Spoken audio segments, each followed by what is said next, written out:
Hey guys, and welcome to another episode of Valley Views. This is your host, Amanda Joy Christensen. I'm super excited to welcome you to what is, I love playing with numbers, but season 3, episode 25. And this one I'm going to call Guten Tagen, or thank you. As I got ready to record tonight, I took a look back on the journey so far. I woke up to an email this morning from a company that pulls statistics, and my podcast is ranking in Germany this week in personal journals. And when I first started my show, so many people said to me, Amanda, it's not really a podcast. If you're not interviewing anybody, what are you doing? It seems dumb. It seems stupid. And they were right in a lot of ways.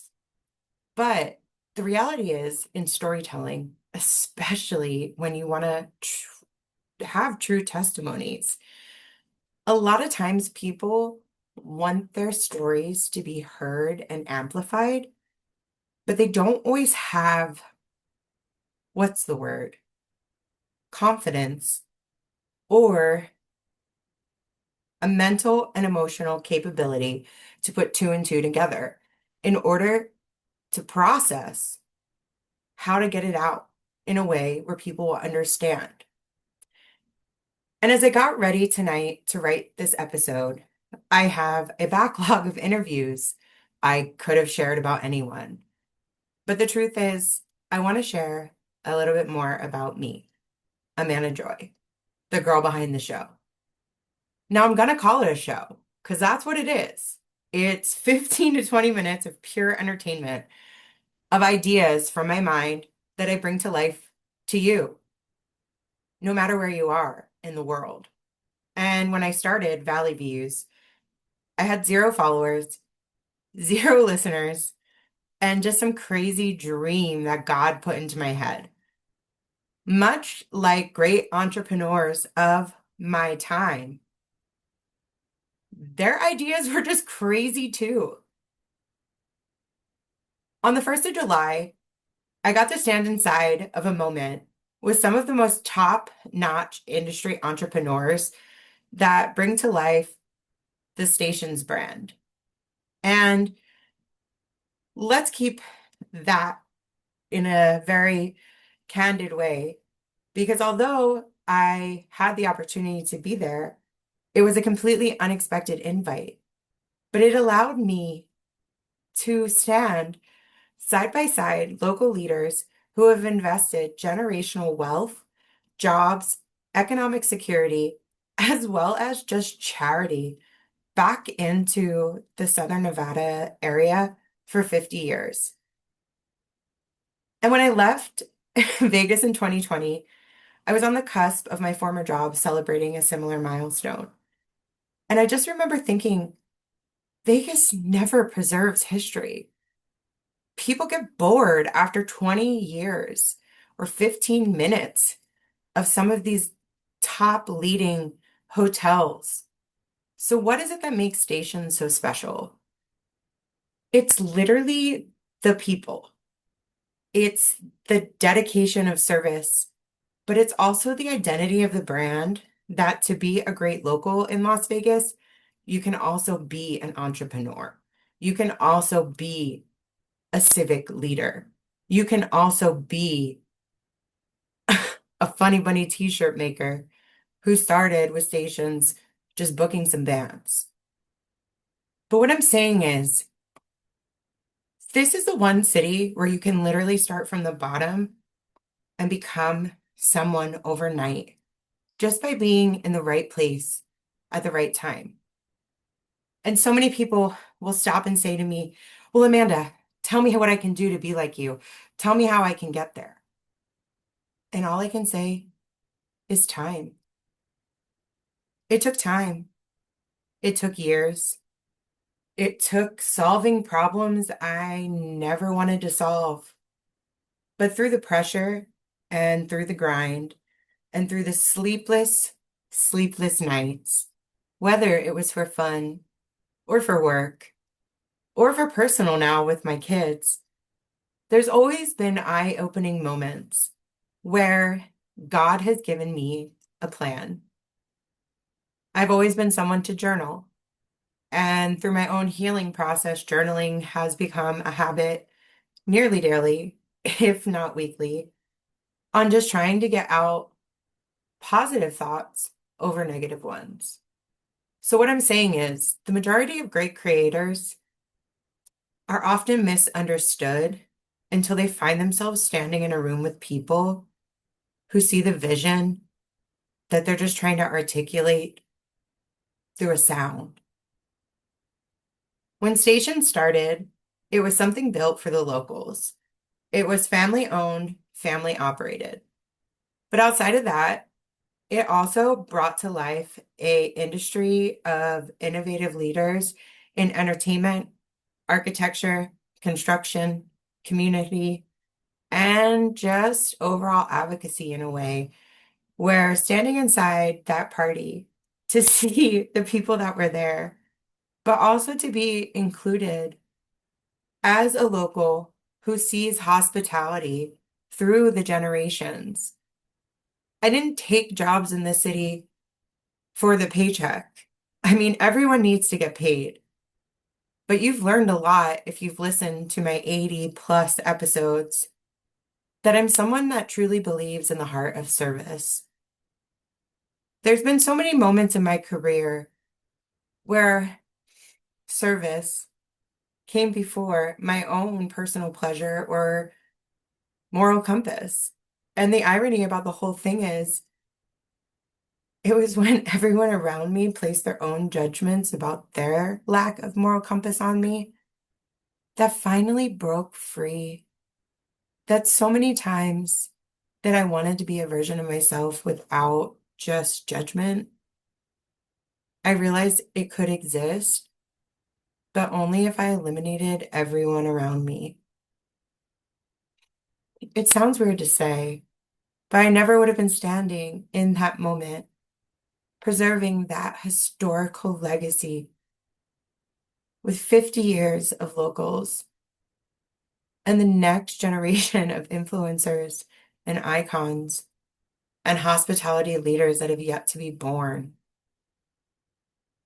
Hospitality is more than just a transaction on a P&L statement.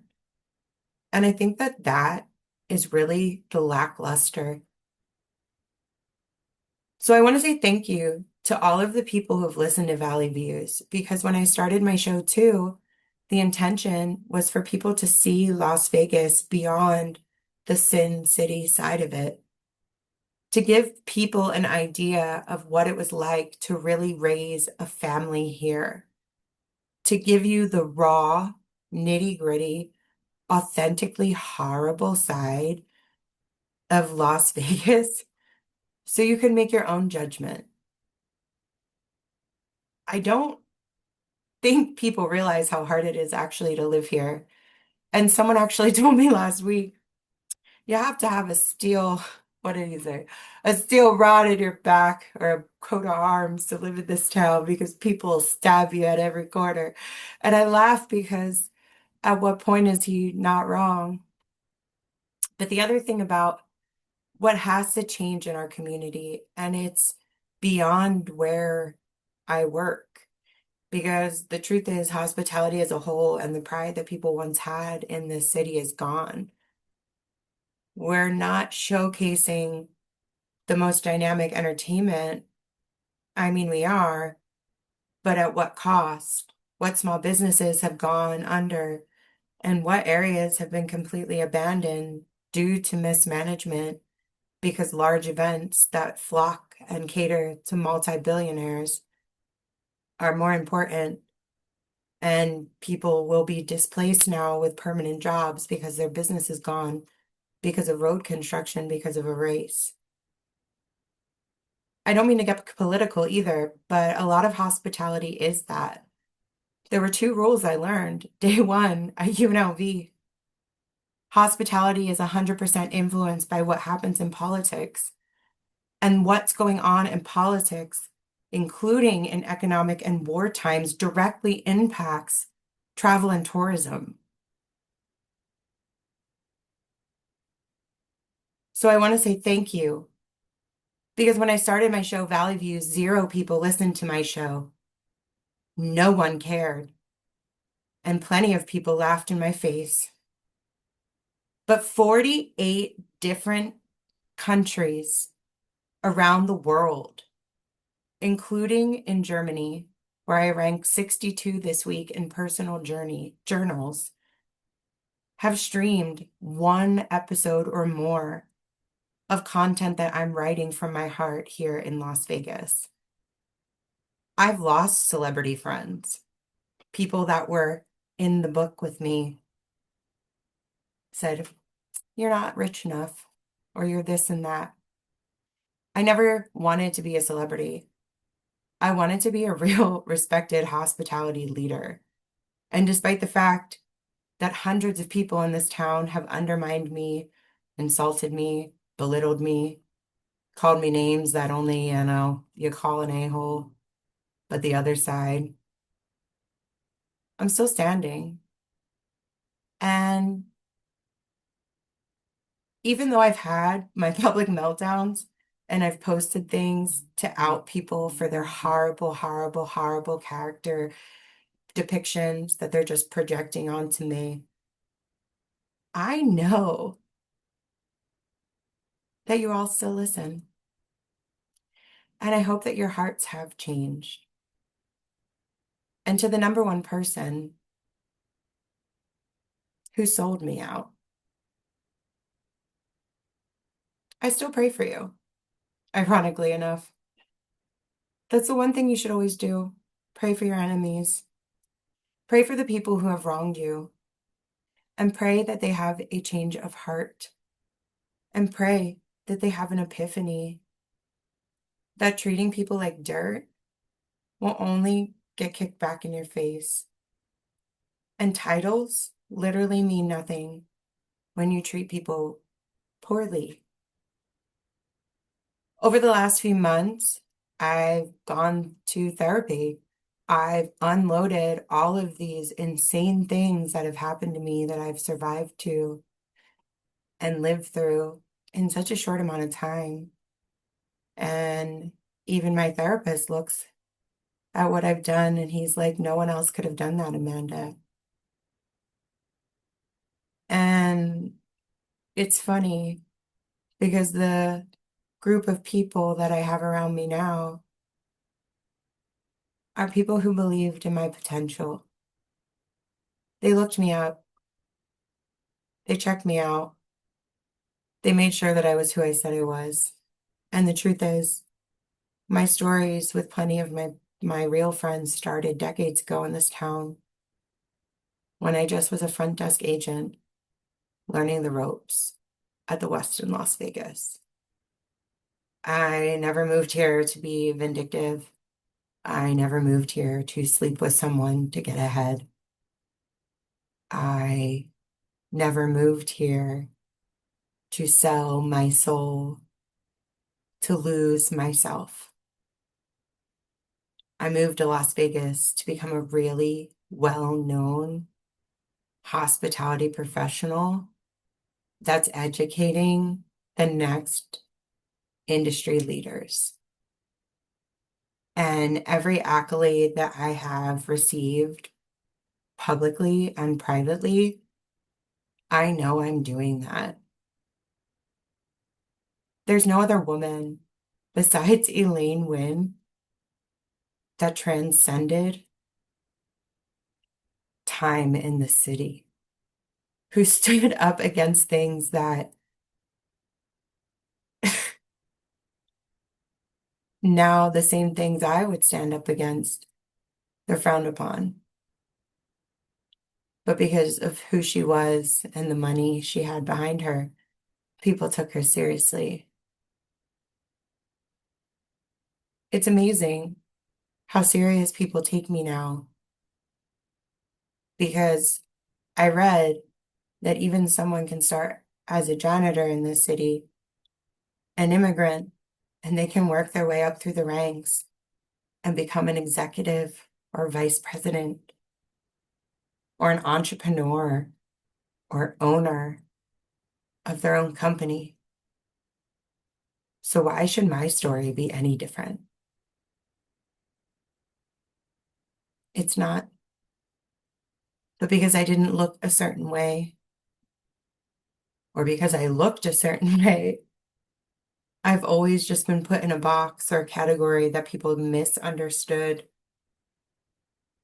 But I understand who I am, and I understand that my purpose of the show is to inspire and save a life, whether it's by giving someone insight on how to stay safe and not get human trafficked, how to not buy bad drugs and die like a Saudi Arabian influencer, or maybe it's something as simple as what to do when you are trying to navigate a new city as a single mother and people are stalking you. The content and the things that I've lived through are real, and the validation that I have been given privately and publicly only shows that my stories are continuing to transcend time and space.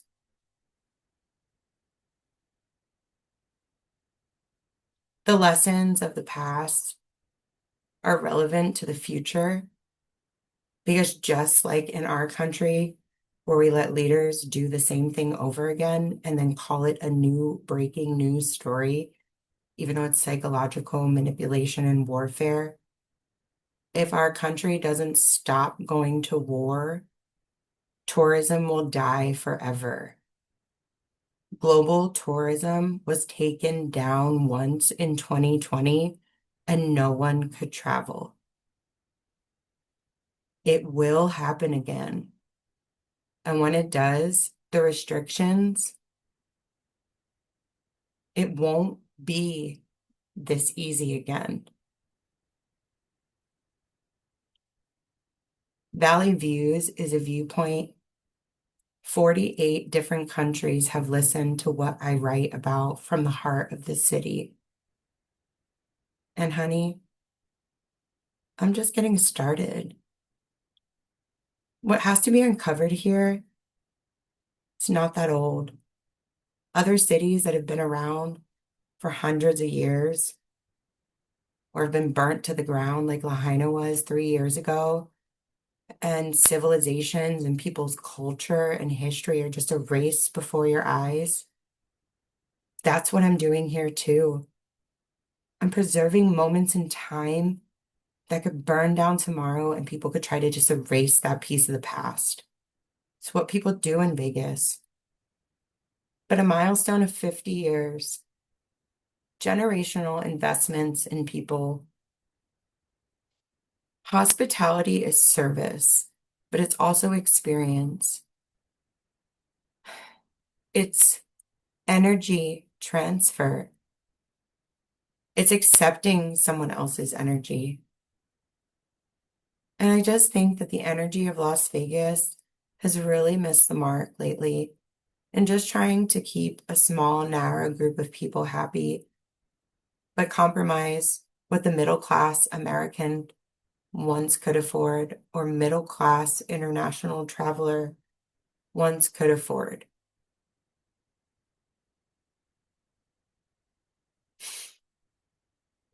Anyway,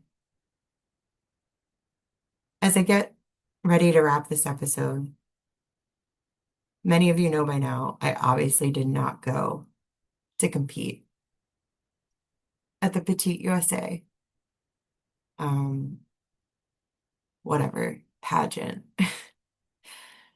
It was ultimately my choice. I opted to not compete. I do still hold my title and hopefully have the opportunity to attend in the future. But when I decided to get divorced and remove myself, the idea and narrative that I was a Mrs. Was never true either.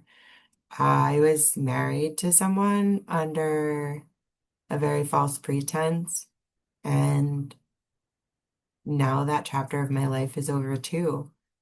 And much of the show that I wrote was living under the roof of a super controlling person. So even some of the anger and the pain and the frustration I express was all real. Um, and that's the other part of healing too, is the grief that I tried to compartmentalize in experiencing everything I did. It doesn't hide forever, and it comes out eventually. But I also realize I'm not mad anymore, and I'm not sad anymore. And this next chapter of whatever I'm about to do is gotta be like a bajillion times better than the backstabby, weird, cheating, horrible, horrible mind games of, the chronicles I've documented so far. But I will say this, because I really don't give a shit. I'm single, I'm divorced, but I can openly admit I've never really been in love. But there was a moment in time that I learned what that look looks like. So I know the next time it happens, I won't miss it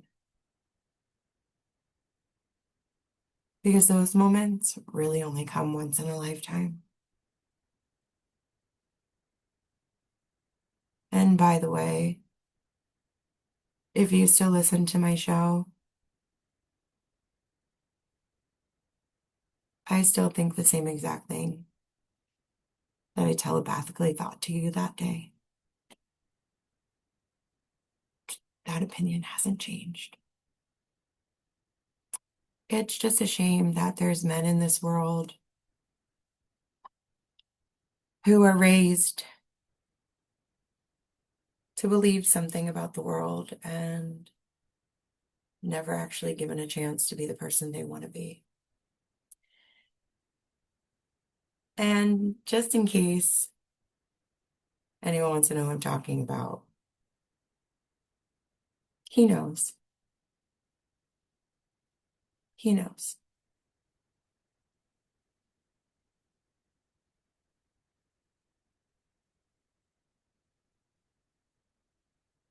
So I guess only time will tell.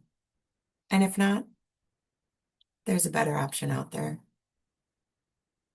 This is your host, Amanda Joy Christensen, signing off from the most fabulous city in the world, Las Vegas. I really, really appreciate everyone who has listened to the show. I can't wait to bring you the next interview. I'm probably going to end the season, but the show's not going anywhere. So stay tuned because the next one is going to be a GOAT, greatest of all times. Unless this episode might end up being it. I'll talk to you next time, guys.